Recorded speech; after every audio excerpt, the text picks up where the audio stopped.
자, 수학적 이해와 일반적 이해에 대해서 좀 더 설명을 해보겠습니다. 자, 18번을 보시죠. 4 이상의 모든 짝수는 두 소수의 합으로 나타날 수 있다. 4는 그래서 2 플러스 2 짝수의 합으로 나타냈죠. 6은 3 플러스 3, 8은 3 플러스 5, 10은 5 플러스 5. 그러니까 전부 다 소수의 합으로 나타내는 게 특징입니다. 물론 10 같은 경우는 3 플러스 7도 가능하죠. 자, 그래서 21만 같은 경우도 17도 소수고 2만 293 이것도 소수입니다. 이렇게 밝혀지고 더 밝혀졌어요. 자, 그러므로 4 이상의 짝수는 모든 짝수는 두 소수의 합으로 나타날 수 있다. 어때요? 수학적 이해입니까? 아니죠. 그죠? 수학적 이해가 아니죠. 수학적 이해가 아니라는 것만 아시면 됩니다. 지금 이 설명이. 그리고 일상에서는 써먹는 귀납적 설명이에요. 그러니까 설명이 충분 조건으로 갈 수도 있고 필요 조건으로 갈 수도 있고 필요 충분 조건으로 갈 수도 있는데 이런 거는 이 끝까지 무한대까지 가볼 수가 없기 때문에 절대로 충분이나 필요 충분 조건적인 설명을 할 수가 없어요. 그러니까 이런 식의 설명으로 4 이상의 모든 짝수는 두 소수의 합으로 나타낼 수 있다고 수학이 결론 내리지 않습니다. 자, 19번을 보시면 2 또는 2의 거듭제곱으로 만들어진 수 n에 대해서 2의 n승 플러스 1은 항상 소수다. 예. 그래서 n이 2면 2를 대입하니까 5가 되죠. 2의 제곱 플러스 1은 5. 5는 소수 맞죠? 자, 그 다음에 n이 2 또는 2의 거듭제곱이니까 4라고 보면 2의 4승이 16 플러스 1이니까 17. 소수가 맞고요. 8을 집어넣어도 소수가 맞습니다. 그 다음에 2의 16승을 해도 65,537이 나오는데 이것도 자기 자신과 1과 자기 자신 외에는 약수를 갖지 않아요. 그러니까 소수가 맞아요. 그러므로 2의 n승 플러스 1은 항상 소수다. 그렇게 결론을 내리면 수학적 이해는 아니라는 건 아시겠죠? 그죠? 그렇게만 아시면 됩니다. 그 다음에 연속된 소수들의 곱 플러스 1은 소수다. 이런 주장인데 자, 2하고 3하고 곱했죠? 1도 했습니다. 7이죠. 자, 6에다가 6, 5, 31 소수 맞죠? 그 다음에 31에서 7 곱해서 1도 하면 211입니다. 그 소수고 또 해보니까 소수예요. 그러므로 연속된 소수들의 곱 플러스 1은 소수다. 예, 이것도 예를 들어 설명한 거죠? 그럼 이해가 되면 안 돼요. 수학적 이해는 아닙니다. 이해가 된다고, 일반적 이해는 된다고 생각하셔도 되지만 수학적 이해는 아닙니다. 자, 그 다음에 A의 영승은 1이고 A의 마이너스 n승은 AN승분의 1이다. 이거 설명을 보시면 멈추고 읽어보십시오. 읽어보시고 역시 마찬가지로 앞에 하고 마찬가지로 예를 들어 설명을 한 겁니다. 근데 이거는 일반적인 이해의 방식이긴 하지만 수학적 이해가 안 됐다라는 거는 아셔야 돼요. 자, 그럼 각각에 대해 다시 말씀을 드리면 일단 얘는 첫 번째 이게 수학적 이해가 아니라고 그랬죠. 이건 맞냐 틀리냐 했을 때 맞을 가능성이 굉장히 높아요.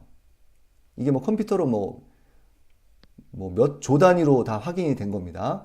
하지만 이거를 어떤 과생법이라고 얘기는 못 합니다. 그러니까 이거를 골드바흐의 추측이라고 해요. 그러니까 이건 아직 해결이 안 된 수학 문제입니다. 누군가 이것이 아닌 것으로 연역적으로 증명을 하면 그 사람은 이걸 증명하는 게 돼서 세계적인 수학자가 되겠죠. 그러니까 아직 해결이 안 된 거다. 수학적으로. 자, 그 다음에 이것도 유명한 수학자가 이렇게 예측을 했었습니다. 예, 그런데 그 다음 수, 이게 오일러가 아마 그 다음 수를 잡아낸 것 같은데 이 숫자가 2의 32승, 32는 2의 거듭제곱이죠. 플러스 2를 해보면 이게 641 곱하기 얼마가 돼서 약수가 640이라고 뭐가 있어요. 그러니까 이거는 틀린 겁니다. 그러니까 잘 보십시오. 지금 맞다 틀렸다가 중요한 게 아닌데 이거는 아직 난제다. 이거는 틀렸다. 이것도 틀렸죠. 이것도 보시면 13까지 가보면 59 곱하기 509가 돼서 연속된 소수들의 곱 플러스 1이 소수가 아닌 경우가 생깁니다. 그러니까 이건 틀렸고요. 자, 그 다음에 이건 맞아요. 이건 맞는데 이 설명 자체가 수학적 이해의 방식이 아니고 수학적 이해를 이걸 하려면 어떻게 해야 되겠어요? 이것이 아닌 것으로 설명해야 되겠죠. 그 설명은 역시 그 대수편에 나옵니다. 거기서 수학적 이해를 이것은 공부를 할 수가 있습니다.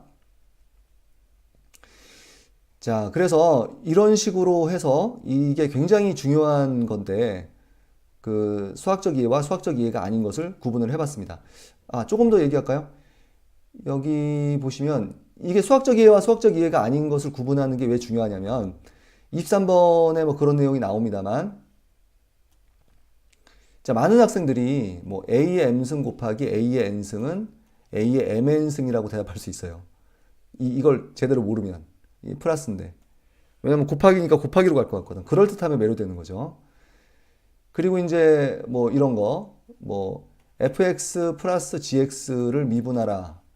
그러면 fx를 미분하고 gx를 미분하면 된다. 이건 잘 이해하는데 fx 곱하기 gx를 미분하라 그러면 왠지 f를 미분하고 g를 미분하면 될 거거든요. 이건 틀리잖아요.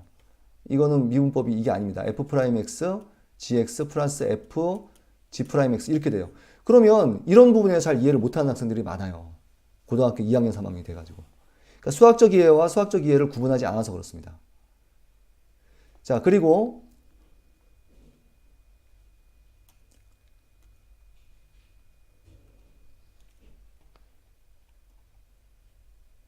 자, 보시면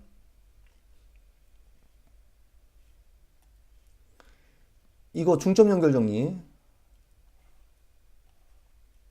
여기서 1대1로 내분을 해서 이것과 평행하게 선을 그으면 여기도 1대1이죠. 그럼 이거 대부분 아마 이해할걸요? 대부분 이해할 수 있을 겁니다. 그런데 이게 수학적 이해는 아니에요. 왜 그렇죠? 이것이 아닌 것으로, 이건 삼각형의 넓이로 설명합니다. 유클리드 기하원론에서. 그리고 수학하는 법 기하편에서도 그 방식으로 설명을 해요. 그러니까 수학적 이해가 아니라는 것만 알아두십시오. 교과서는 그냥 이렇게 넘어갈 수 있습니다. 또는 이게 AA 닮음으로 설명하는 사람이 있는데 그게 아니라 이걸 설명하고 삼각형 넓이를 이거 과생법이죠. 이걸 논증하고 그 다음에 이걸 논증하고 M대n으로 확장시킨 다음에 이걸 이용해서 AA 닮음을 설명하는 게 맞습니다. 유클리드 기하원론도 그렇게 설명이 되어 있고요. 자, 그리고 이게 뭐 장점은 뭐냐 그러면 여기 1대1이다. 그렇다. 1대1이다. 근데 생각해 보세요. 이게 1대1이다 그러면은 내가 좀 객관적이지 않죠. 이게 뭐 1대 0.999일 수도 있는데 대충 원하는 대로 바라보는 거잖아요. 원하는 대로 바라보는 시각을 교정하는 것. 그게 수학 공부의 가장 큰 이익이에요. 유익함이에요. 자. 이게 뭐 얘가 굉장히 많은데 여기는 얘들은 한번 좀 공부를 해 두시기 바랍니다. 반드시 숙지를 하셔야 제가 지금 여러분들한테 모든 걸 수학적 이해를 하자라고 말씀드리는 게 아니죠. 구분하는 사람만 돼도 훨씬 삶을 더 쉽게 살 수 있어요. 안전하게 살 수 있습니다. 이건 뭐 유명한 건데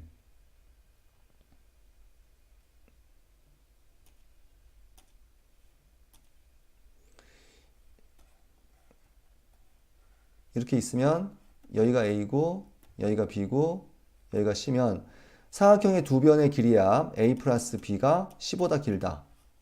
이 길이가 더 길잖아.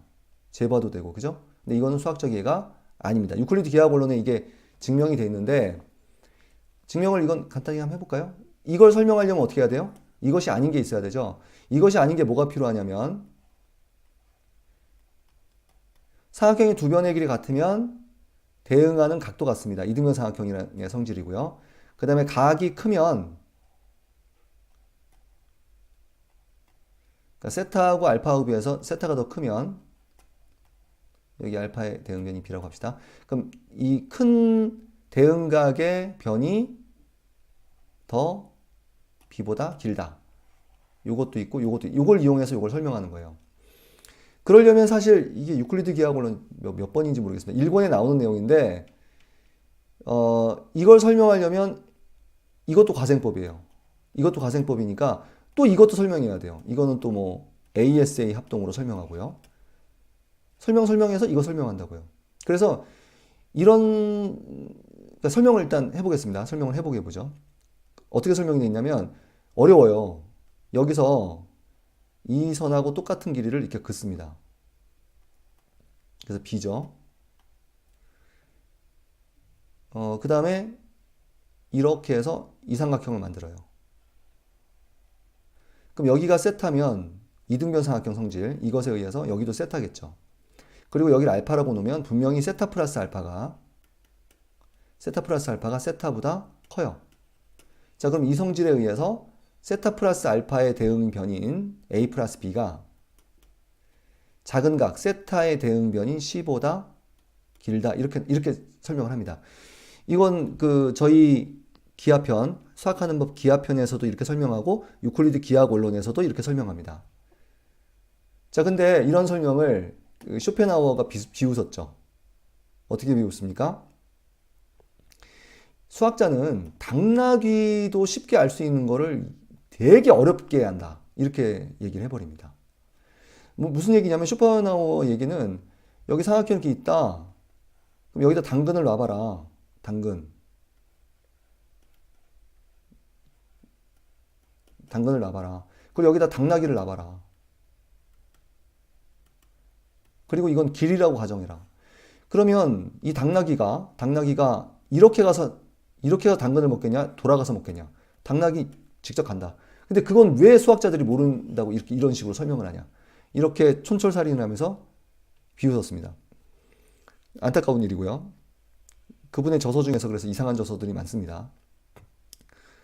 물론 이제 천재이긴 합니다만, 근데 좀 이렇게 한번 생각해 보죠. 이렇게 좀 생각해 보세요. 머릿속에 이 개념도 있고, 이 개념도 있고, 이 개념도 있습니다. A, B 둘 다 그 개념이 들어가 있어요. 탑재가 되어 있어요. 근데 A는 이것들이 서로 연결돼서 탑재가 되어 있고, B는 이것들이 각각 놀고 있습니다. 자, 누가 더 사고력이 뛰어날까요? 그것만 생각하셔서 수학 공부를 해보시기 바랍니다. 여기까지 하겠습니다. 수고하셨습니다.